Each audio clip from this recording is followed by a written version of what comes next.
ప్రతి ఒక్కరూ కలిగి ఉన్న ప్రశ్న, ఎందుకు దేవుడు నా జీవితంలో ఆలస్యం చేస్తున్నాడు?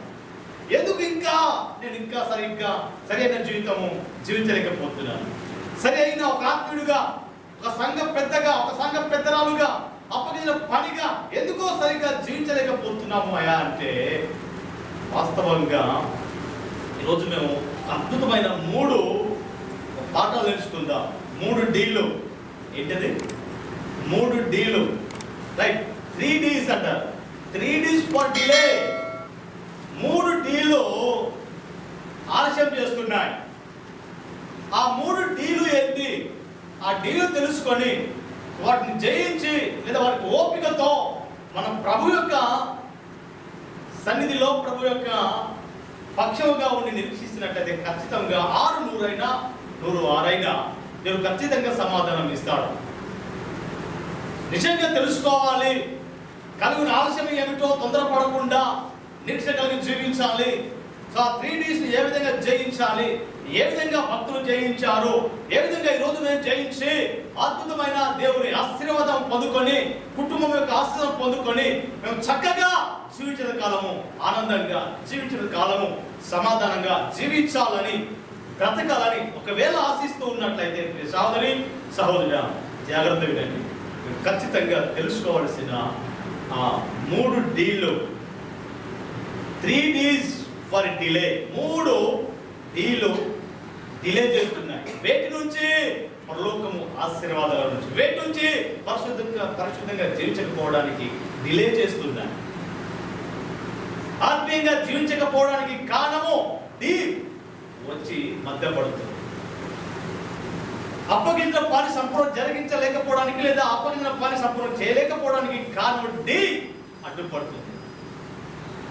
సరిగ్గా ప్రార్థన మందిరానికి రాకపోవడానికి, ఎప్పుడో ఒకసారి వస్తూ పోతూ కనిపిస్తూ నేను ప్రార్థిస్తున్నానని పై జీవితానికి కారణము డి అడ్డుపడుతుంది. గమనించండి. సో ఇలా అడ్డుపడడం వల్ల ఏమవుతుంది అంటే, మేము దినదినము క్షీణించిపోతున్నాం, నశించిపోతున్నాం, పాడైపోతున్నాం, దేవుడికి దూరం అయిపోతున్నాం. దేవుడికి దూరం కావడం వల్ల దేవుడికి తన హృదయంలో చోటు ఇవ్వనొల్లకపోయింది కాబట్టి దేవుడు తుచ్చమైన అభిలాషకు అప్పగిస్తున్నాడు, దేవుడు సైతానుకు అప్పగిస్తున్నాడు, దేవుడు కష్టమైన మనసుకు అప్పగిస్తున్నాడు అని లేఖనాలు తెలియజేస్తున్నాయి. తమ హృదయంలో దేవునికి చోటు ఇవ్వలేకపోవడం వల్ల ఆరాధించవలసిన సమయంలో ఆరాధించకుండా, ప్రార్థించవలసిన సమయంలో ప్రార్థించకుండా, దేవుడితో సహవాసం చేయకుండా, వారి హృదయంలో దేవునికి చోటు లేదు. సైతాన్తో చేతులు గడుపుతున్నాం. ఎంత తాగుమంటే అంత తాగుతున్నాం. తుచ్చమైన అభిలాష తాగుతూనే ఉంటాం. తుచ్చమైన అభిలాష విచారం చేస్తూనే ఉంటాం. తుచ్చమైన అభిలాష అక్రమంగా జీవిస్తూనే ఉంటాం. తుచ్చమైన అభిలాష అది చేయాలి. ఒకే తలంపు ఉండదండి. ఏంటిది? భక్తి జీవితము ఉండదు, ప్రార్థన జీవితం ఉండదు, ఇతరులను చక్కగా పలకరించాలనే మనస్తత్వం ఉండదు, ఇతరులకు ఆనందంతో మాట్లాడాలనే ఉండదు, దేవునితో పాటు ఉండాలనే మనసు ఉండదు, మరణిస్తే పరలోకము నరకం అనే ఆలోచన ఉండదు, ఏం కాబోతున్నామో ఇక్కడ వెళుతున్నామో ఉండదు. ఎందుకంటే మేము భ్రష్టమైన మనసుకు అప్పగించినట్లయితే మేము నిజముగా దేవుని పక్షంగా నిలబడలేదు, అపవాది పక్షంగా నిలబడతాం. కాబట్టి సహోదరుడా, ఈరోజు నిజముగా ఈ డీలో మేము జయించినట్లయితే 3 Ds డిలే చేస్తున్నాయిగా. సో ఏ విధంగా జయించాలి, ఏ విధంగా డీలు వచ్చినప్పుడు ఏ విధంగా వాటిని జయించాలి, ఏ విధంగా ఓపిక ఉండాలి, అలా ఓపిక కలిగి ఉన్నట్లయితే ఖచ్చితంగా మీరు వాటిని జయిస్తే మీరు దీవించబడతారు. ఏంటి ఈ 3 Ds డిలే చేస్తున్నాయి, ఆశీర్వాదం రాకుండా? ఎందుకు? ఎవరి 3 Ds అని మేము చక్కగా పరిశీలిస్తే, మొదటిది డెవిల్. మొదటిదండి, మొదటి డి ఫర్ డెవిల్. దానియేలు గ్రంథం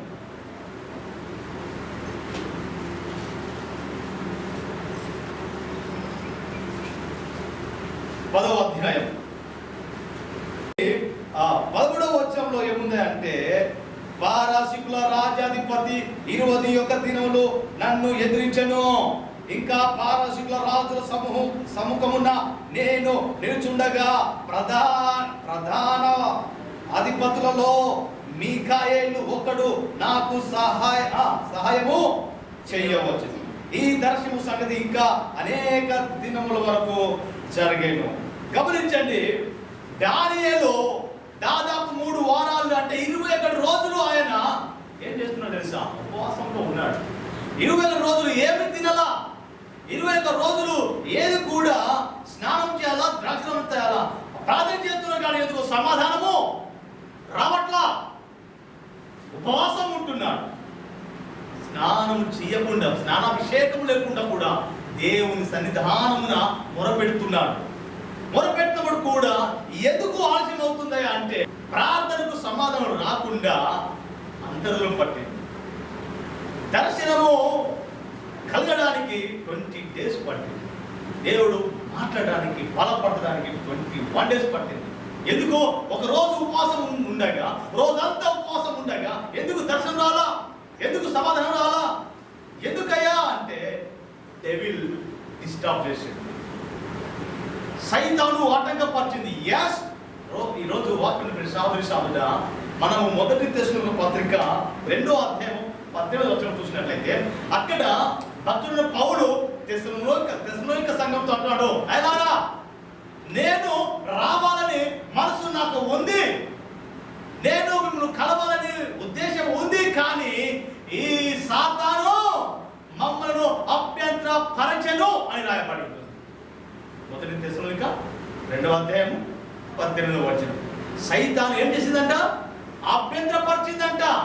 కాబట్టి రాలేకుండా ఉన్నాం, కాబట్టి మీరు ఓపికతో ఉండండి అని చెప్పేసి భక్తుడైన పౌలు తెస్సలోనిక సంఘంతో మాట్లాడుతూ ఉన్నాడు. ఈరోజు సహోదరుడా, ఈరోజు నిజముగా ప్రార్థనకు ఆటంకము, అపవాది నీ ప్రార్థనను ఆటంకపరుస్తుంది. అపవాది నీ ప్రార్థన జీవితాన్ని ముగియజేస్తుంది. అపవాది నీ దేవుని మార్గంలో నడవకుండా ఆ మార్గాన్ని తుడిచిపెడుతుంది. అపవాది ఆశీర్వాదం రాకుండా, ఈ ప్రార్థనలకు ఆశీర్వాదం రాకుండా చేస్తుంది. అపవాది అడ్డుపడుతుంది, అందులో సందేహం లేదు. సో అడ్డుపడ్డప్పుడు దానియేలు ఏం చేశాడు? విరక్తి చెందాడా? నాకు సమాధానం రాదు అని చెప్పేసి ఉపవాసమును ఆ రోజు ఆపివేశాడా? లేదా సమాధానం రాదని చెప్పేసి సొంత నిర్ణయాలు, సొంత ఆలోచనలు చేశాడా? ఒకసారి ఆలోచించండి. ఆలస్యమైనప్పుడు కూడా నిరీక్షణతో దేవుని యొక్క సన్నిధిని అనుభవిస్తూనే ఉన్నాడు దానియేలు. సైతాన్ వచ్చి డిస్టర్బ్ చేసినప్పుడు కూడా, సైతాన్ వస్తే అడ్డుపడ్డప్పుడు కూడా, సైతాన్ వస్తే ఇబ్బంది పరిచినప్పుడు కూడా ఆయన ఓపికతోనే ఉన్నాడు. సైతాన్ వచ్చు అభ్యంతరపరిచినప్పుడు కూడా పౌలు శీలలో అక్కడ వెళ్తున్నప్పుడు ఎలాంటి ఆటంకం వచ్చినప్పుడు కూడా ధైర్యంగా ఉండండి.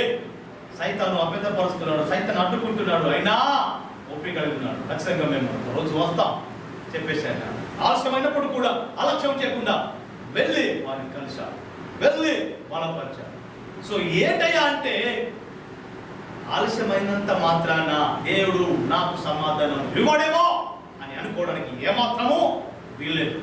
అది ఒక వారం కావచ్చు, 21 రోజులు కావచ్చు, నెలలు కావచ్చు, సంవత్సరాలు కావచ్చు. ఆలస్యమైన దేవుడు అలక్ష్యం చేసేవాడు కానే కాదు. అబ్రహామును పిలిచాడండి, మిమ్మల్ని దీవిస్తా అన్నాడు. దీవించాడా? అబ్రహామును దీవించడానికి ఎన్ని సంవత్సరాలు పట్టాడు? 75 సంవత్సరాల్లో ఆయన వచ్చాడు. ఎప్పుడు దీవించబడ్డాడు? 100 సంవత్సరాలు దీవించబడ్డాడు. కుమారు చేత గొప్ప ఆస్తి చేత దీవించబడ్డాడు. ఎప్పుడు ఎన్ని సంవత్సరాలు పట్టింది? 25 సంవత్సరాలు పట్టింది. 25 సంవత్సరాలు ఆయన గొప్ప వ్యక్తిగా, విశ్వాస తండ్రిగా దీవించబడ్డాడు. ఆయనకు కొదువు అనేది లేదు. 25 సంవత్సరాలు దీవించబడడానికి పట్టింది. మోసే యొక్క నాయకుడిగా దీవించబడడానికి, పిలిపించడానికి ఎన్ని సంవత్సరాలు పట్టింది? 40 సంవత్సరాలేమో రాజనగరంలో జీవించాడు, 40 సంవత్సరాలేమో గొర్రెల కాపరిగా అరణ్యంలో ఉన్నాడు. తర్వాత 40 సంవత్సరాలు మాత్రం దేవుని సేవ చేశాడు. టోటల్ ఎన్ని? 120 సంవత్సరాలు బ్రతికాడు ఆయన. సో 40 సంవత్సరాలు లేదా 80 సంవత్సరాలు పట్టిందండి మోసే ఒక నాయకుడిగా రావాలి అంటే. ఆ రోజు నిజంగా ఇశ్రాయేలు దేవుడు అయితే ఎందుకు నువ్వు రక్షిస్తలేదు అని చెప్పేసి ఆ రోజు మోసే వెన్న తిరిగిపోయేవాడేగా. వెన్న తిరిగిపోవడం ఓపికతో కూడా ఆలోచించండి. ప్రార్థనకు సమాధానం రాలేదని చెప్పేసి విరక్తి చెందడానికి ఏమాత్రము వీల్లేదు. ఆలస్యం అవుతుందా, అది నీ కొరకే. సైతాన్ అడ్డు పడుతుందా, ధైర్యంగా ఎదుర్కో. ఆనాడు దానిని ఎదుర్కొన్నాడు, ప్రార్థన ద్వారా జయించాడు. ప్రార్థనలో ఉన్నప్పుడు, ఉపవాసంలో ఉన్నప్పుడు సైతానే వచ్చి దాడి చేసినప్పుడు యేసుక్రీస్తు ఎదుర్కొన్నాడు. ఏమని? నువ్వే కనుక దేవుని కుమారుడు అయితే ఈ రాయిని రొట్టెగా చేసి తిను అన్నాడు. యేసుక్రీస్తు జయించాడు. మనిషి రొట్టె వలన మాత్రమే జీవించలేడు కానీ దేవుని నోట నుంచి వచ్చిన ప్రతి మాట వల్ల మనిషి జీవించగలడు అని చెప్పేసి వాక్యం ద్వారా ఎదిరించాడు. రాజీ పట్ల సొంత నిర్ణయాలు తీసుకోవాలా. సైతాను కొండ ప్రాంతం తీసుకువెళ్ళి నువ్వు దేవుని కుమారుడు అయితే చూడు, ఈ ప్రపంచం చూడు, ఈ లోకము చూడు, ఈ లోకంలో ఉన్నవన్నీ కూడా విలువైనవి, వాన్ని నీకు ఇస్తాను, ఈ ప్రపంచాన్ని నీ పాదం దగ్గర ఇస్తాను, నాకు సాగిలపడు. నాకు సాగిలపడినట్లయితే ఈ ప్రపంచాన్ని నీకు ఇస్తా, నా అధికారాన్ని ఇస్తా. వాస్తవంగా ఆయన అధికారమా కాదండి, ప్రపంచం ఆయన సొంత కాదండి. కానీ అక్రమంగా లాక్కున్నాడు, అక్రమంగా దోచుకున్నాడు. కాబట్టి ఆయన లోకాధికారి అయ్యాడు. ఆయన ఎవరు? సైతాన్ లోకాధికారి అయ్యాడు. కాబట్టి ఉపవాసంలో ఉన్నప్పుడు, ప్రార్థనకు సరిగా సమాధానం రానప్పుడు కూడా, 40 days ఉన్నప్పుడు కూడా ఏమాత్రం రాజీ పడకుండా ప్రభుతో గడుపుతూ ఉన్నప్పుడు సైతాన్ అటాక్ చేశాడు. చేశాడు. చేసినప్పుడు వాక్యం ద్వారా చేయించాడు. చెప్పవలసింది ఏంటంటే, ఉపవాసం ఉన్నా ప్రార్థన చేస్తున్నా ఖచ్చితంగా నీ ప్రార్థనకు ఆటంకపడడానికి, ప్రార్థనను ఉపవాసం డిస్టర్బ్ చేయడానికి, అక్కడే ఆగిపోవడానికి, లోకంలో రావడానికి, సైతాన్ వైపు చేయడానికి ఆయన ఎన్నో ప్రయత్నాలు చేస్తాడు. రాత్రి అనక పగలనక గర్జించే సింహం వలె ఎప్పుడు పడేయాలి, ఎప్పుడు మృంగేయాలి, ఎప్పుడు పాపము చెయ్యాలి అని చెప్పేసి పొంచి ఉంటాడు. జాగ్రత్త. దేవుని బిడ్డలుగా జీవించాలని ఆశిస్తున్నావా? జీవించడానికి వాడు ఎప్పుడు కూడా ఇష్టపడడు. ఆయన బిడ్డగా జీవితం ఆయనకి ఇష్టం లేదు. దేవుడు మాట్లాడడం ఆయనకి ఇష్టం లేదు. దేవుడు పని చేయడం ఆయనకి ఇష్టం లేదు. కాబట్టే వచ్చి అంటాడు, చక్కగా మాట్లాడు, తీయటి మాటలు మాట్లాడాడు. అవ్వా వద్దన్నాడా? ఇది తింటే మీరు దేవదూతలు అవుతారు, ఇది తింటే మీకు జ్ఞానం వస్తుంది, మీరు అద్భుతముగా మారిపోతారు. సో దేవుడు మీకు అబద్ధం చెప్పాడు, ఇది తింటే ఇలా అవుతారని చెప్పేసి తినవద్దని చెప్పాడు. ఎంత చక్కగా అబద్ధాన్ని నిజంగా మాట్లాడుతున్నాడు. ఎవడు? సైతాను. ఎవరితో? ఒక స్త్రీతో మాట్లాడుతున్నాడు. సోదరి వినండి, ఈ రోజు కూడా దేవుడి దగ్గరకు వచ్చినప్పుడు, దేవుడిలో పరిచయంలో పొందుకుంటున్నప్పుడు, విశ్వాసిగా చలామణి అవుతున్నప్పుడు ఖచ్చితంగా సైతాను వచ్చి డిస్టర్బ్ చేస్తాడు. ఖచ్చితంగా వచ్చి నువ్వే ఎందుకు వెళ్ళాలి మందిరానికి? ఫలానా సంఘ పెద్దలు వస్తున్నాడా? ఫలానా సంఘ పెద్దలు ఆమె వస్తుందా? వాళ్ళు అప్పుడప్పుడు మానేస్తున్నారు కదా, నీకేమైంది? ఎప్పటికి వస్తావా? నువ్వే పరిశుద్ధుడువా, వాళ్ళు కాదా అని తీయని మాట చేత ఏం చేస్తాడు? నీలో ఒక డౌట్ క్రియేట్ చేస్తాడు. ఎందుకు నేను ఇవ్వాలి? ఎవరు ఇవ్వడం లేదు, నువ్వెందుకు ఇస్తావు? నీకేమైనా డబ్బులు కనుక వస్తున్నాయా? ఎంత కష్టపడితే వస్తున్నాయి? అయ్యో రేపు భవిష్యత్తు నీ కుమార్తె ఏమైతే ఎవరు చూస్తారు, నీకు ఎవరు ఇస్తారు? సైతాను డౌట్ క్రియేట్ చేస్తాడు, నీ మైండ్లో పెడతాడు. అప్పుడు నువ్వేమంటావు?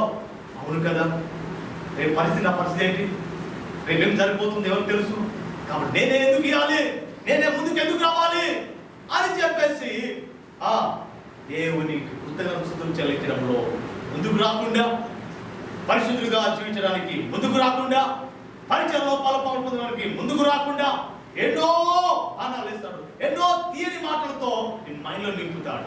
సో అలా నింపి నువ్వు వాడబడకుండా నువ్వు చెడిపోవాలని, ఖచ్చితంగా ఆయన హస్తగతం చేసుకోవాలని, ఆయనకు బానిసగా చేసుకోవాలని ఎన్నో ప్రయత్నిస్తున్నప్పుడు, ఒకవేళ నువ్వు లొంగిపోయినట్లయితే, ఒకవేళ వంగిపోయినట్లయితే వానికి బానిసగా మారుతావు. అదే వాడు ఎలా బానిస చేసుకుంటాడు? ఒక పనికి బానిస చేసుకుంటాడు. ఎలా బానిస చేసుకుంటాడు? ఒక త్రాగుకు బానిస చేసుకుంటాడు. ఒక ఆత్మ, త్రాగుడు ఆత్మ, వ్యభిచారి ఆత్మ, తినే ఆత్మ, సంచరించే ఆత్మ, ఈ ఆత్మలో నిన్ను లోపరుచుకుంటా.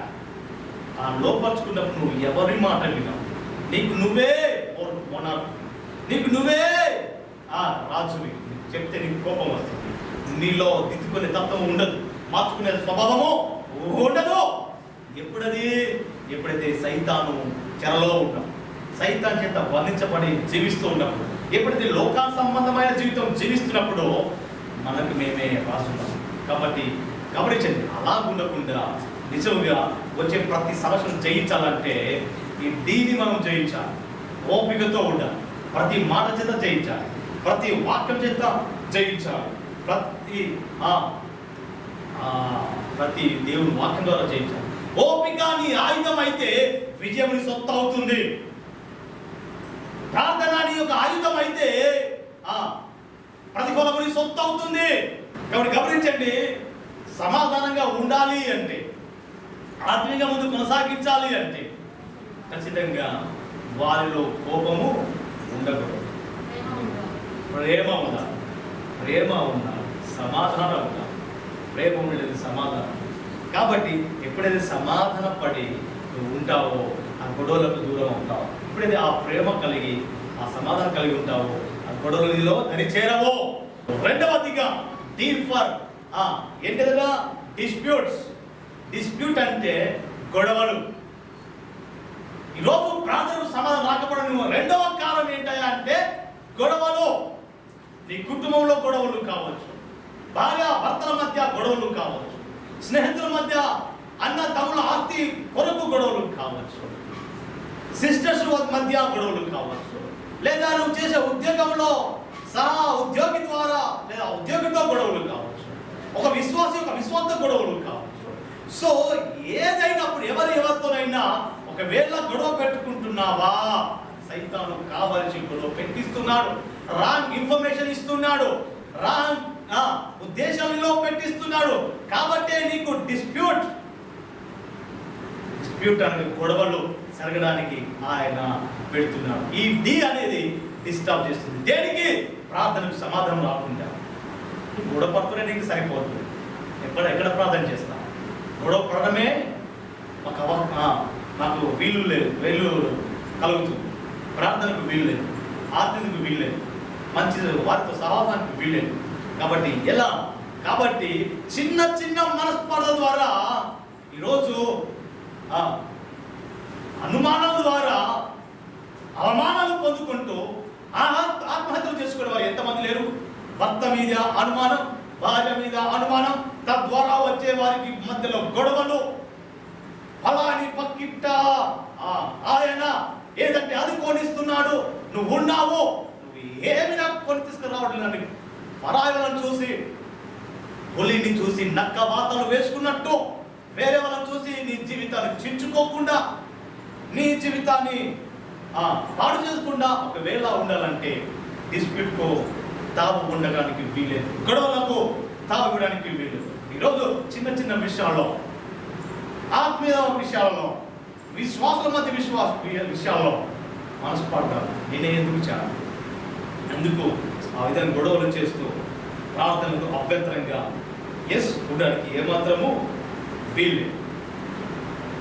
కాబట్టి గమనించండి, ఒకవేళ అలాంటి గొడవలు ఉండి, అలాంటి తగాదాలు ఉండి, ఒకవేళ వచ్చి మందిరాల్లో వచ్చి ప్రార్థన చేస్తూ ఒకవేళ దేవుడికి కనిపిస్తున్నట్లయితే ఆగో ప్రార్థన చేయమా, ఒక్కసారి ఆగో అని ఆమె చేసి ఏంటయ్యా అంటే ఏం లేదు, మొదట నువ్వు వెళ్ళి నీ సహోదరునితో సమాధానం పడి నువ్వు రా.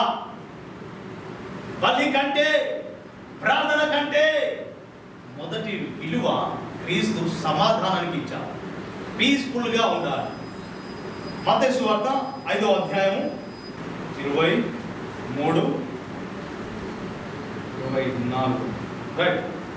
కావున నీవు బలిపీఠమునొద్ద అర్పణము అర్పించుచూ ఉండగా నీ మీద నీ సహోదరునికి విరోధమేమైనా కలదు, అక్కడ నీకు జ్ఞాపకం వచ్చిన ఎడల అక్కడ బలిపీఠము ఎదుటనే నీ అర్పణను విడిచిపెట్టి మొదట వెళ్ళి నీ సహోదరునితో సమాధానం పడుము, అట్లు తర్వాత వచ్చి నీ అర్పణ అర్పించు.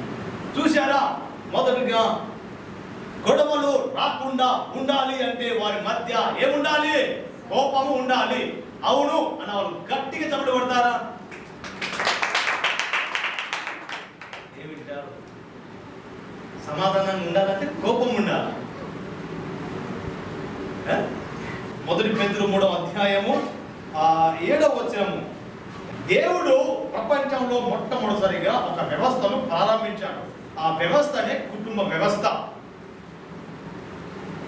ఆ కుటుంబంలో భర్తయే రాజు, ఆ కుటుంబంలో భార్యయే రాణి, వారికి ఇచ్చిన పిల్లలే ప్రజలు. ఒక రాజ్యానికి ఒక ముఖ్యమంత్రి రాజు ఎలా ఉంటాడో, ఏ విధంగా వారు క్రమముగా వారు పరిపాలిస్తారో, క్రమం తప్పితే ఆ దేశమే వేరే దేశానికి బానిస అవుతుంది. అది బైబిల్ గ్రంథంలో మేము చూస్తుంటాం. ఒక్కొక్క దేశానికి ఒక్కొక్క దేశం బానిస కావడం. కాబట్టి గమనించండి, ఒక కుటుంబం ఒక సమాధానముగా, ఒక నీతిగా, యథార్థంగా జీవించి గొడవలకు తావు ఇవ్వకపోతే ఆ కుటుంబం ఖచ్చితంగా వర్ధిల్లుతుంది.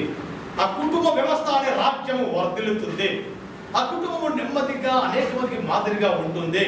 వచ్చే ప్రతి సమస్యకు, వచ్చే ప్రతి ఒక్క ఆటంకాలకు, గొడవలకు సమాధాన పరుస్తుంది. గొడవలకు తావు ఇవ్వదు. అది ఇవ్వాలి అంటే ఆ మనిషికి ప్రార్థన జీవితము ఖచ్చితంగా ఉండాలి. ప్రార్థన జీవితము ఉంటే, ఆ బలమైన ప్రార్థన జీవితం ఉండాలి.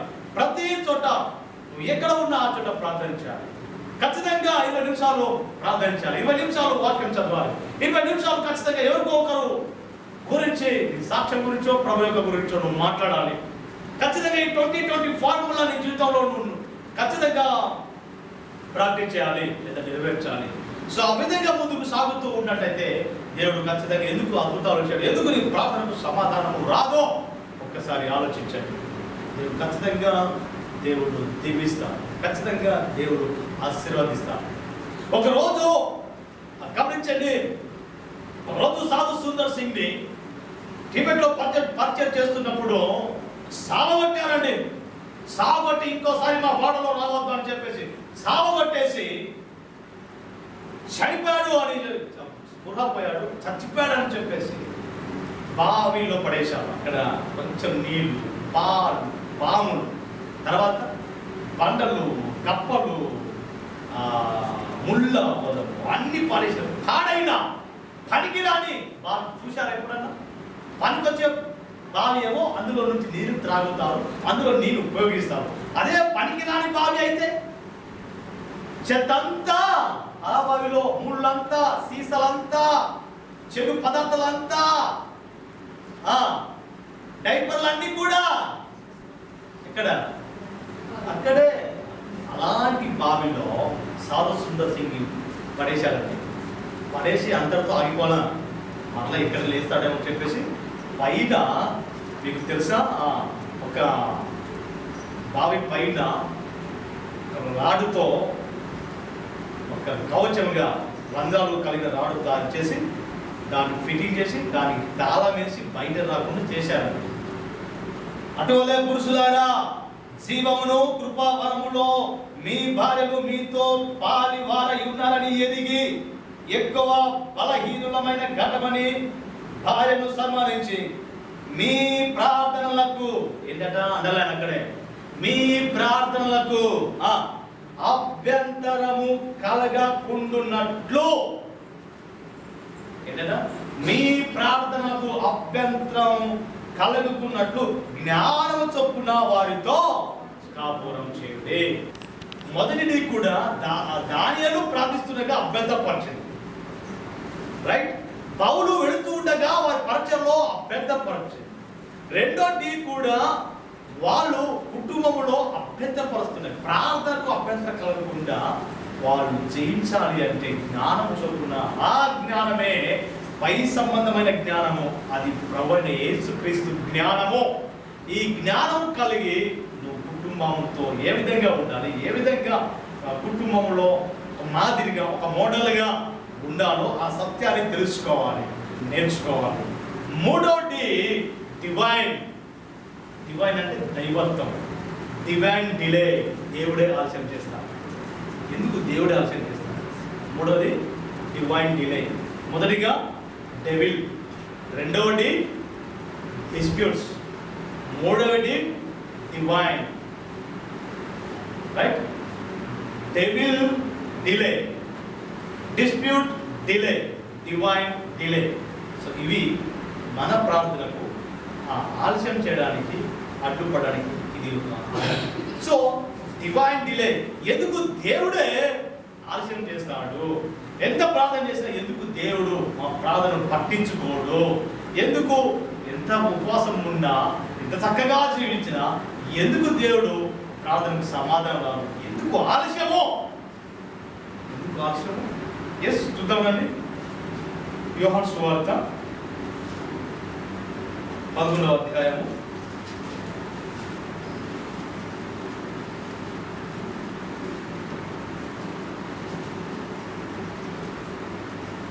రైట్. మొదటిగా 11వ అధ్యాయం 21 ఒక సహోదరి ఏమంటుందో చూద్దామండి. 21వ వచనం. మార్త యేసుతో అంటుంది, ప్రభువా నువ్వు ఇక్కడ ఉన్న నీడల మా సహోదరుడు చావకుండు. అదే 32వ వచనం చూడండి. అంతటా మరియ కూడా ఏమంటుందో 32వ వచనము. అంతటా మరియ యేసు ఉన్న చోటికి వచ్చి ఆయనను చూసి ఆయన పాదములలో పడి, ప్రభువా నువ్వు ఇక్కడ ఉండిన ఎడల నా సహోదరుడు చావకుండా ఉండుననేమో. వాస్తవంగా జరిగిన సంఘటన ఏంటయ్యా అంటే, యేసుక్రీస్తు అధికంగా ప్రేమించిన ఫ్యామిలీ, ఎక్కువ ప్రేమించిన ఫ్యామిలీ, ఎక్కువ ప్రేమించే ఫ్యామిలీకి ఎందుకు మరి ఆలస్యం చేశాడు అని డౌట్ రావచ్చు. రైట్? కాబట్టి గమనించండి, కుటుంబ ప్రార్థన పెట్టినప్పుడు కూడా, లేదా ప్రతిరోజు వారి కుటుంబంలో వచ్చి క్రీస్తు బోధించేవారు. సో అలా బోధిస్తుండగా మరి ఏమో చక్కగా మాట వినేది, మార్త ఏమో పనులు చేసుకుంటూ ఉండేది. సో లాజరు ఏమో వింటూ ఆ విధంగా జీవించిన ఒక చక్కని ఆత్మీయ కుటుంబము లాజరు కుటుంబము. ఎప్పుడైతే ఈ బెతానియాలో వచ్చినప్పుడు, బెతానియా అంటే వీరు గ్రామం, బెతానియాలో వచ్చినప్పుడు అక్కడ ఒక కుటుంబం ఉంటుంది. ఆ కుటుంబమే లాజరు కుటుంబం. లాజరుకి ఇద్దరు సిస్టర్లు, మార్త, మరియా. సో ఏమైందో ఏమో కానీ అంత ఆత్మీయుడే, దేవుడు ప్రేమించిన వాడే, రక్షకుడు తోడైన వాడే.